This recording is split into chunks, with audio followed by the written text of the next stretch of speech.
മുനമ്പം വിഷയം നിലനിൽക്കെ 232 വോട്ടുകൾക്കെതിരെ 288 വോട്ടുകളുമായിട്ട് ലോക്സഭയിൽ വഖഫ് നിയമ ഭേദഗതി ബില്ല് പാസ്സായതിനെ കേരളത്തിലെ ക്രൈസ്തവ സമൂഹം ഇത്രമാത്രം അനുകൂലിക്കുന്നതിന് പ്രധാനമായിട്ട് 3 കാരണങ്ങളാണ് ഉള്ളതെന്ന് തോന്നുന്നു. ഒന്ന്, സെക്ഷൻ 3(i) പുതിയ നിയമ ഭേദഗതി പ്രകാരം വാക്കാലുള്ള ഉടമ്പടി പ്രകാരം ഏതൊരു ഭൂമിയെയും വഖഫായി കൺവേർട്ട് ചെയ്യാനുള്ള അധികാരം നിലനിന്നിരുന്നു.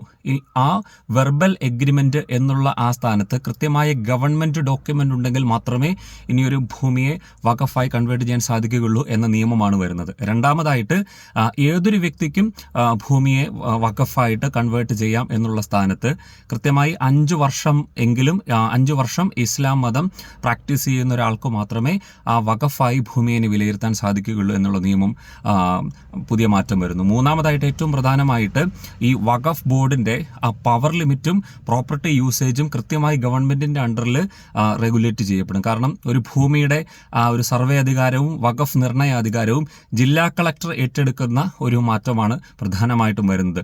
അപ്പോൾ ഈ ഒരു 3 പ്രധാനപ്പെട്ട നിയമങ്ങളിലൂടെ മുനമ്പം വിഷയത്തെ കൂടുതൽ സമൂഹത്തിലേക്ക് ചർച്ചയിലേക്ക് കൊണ്ടുവരാം എന്നുള്ള ഒരു പൊളിറ്റിക്കൽ ഒരു ഇംപ്ലിക്കേഷൻ നിലവിൽ സമൂഹത്തിൽ വഖഫുമായിട്ട് ബന്ധപ്പെട്ട് നിലനിൽക്കുന്നുണ്ട്.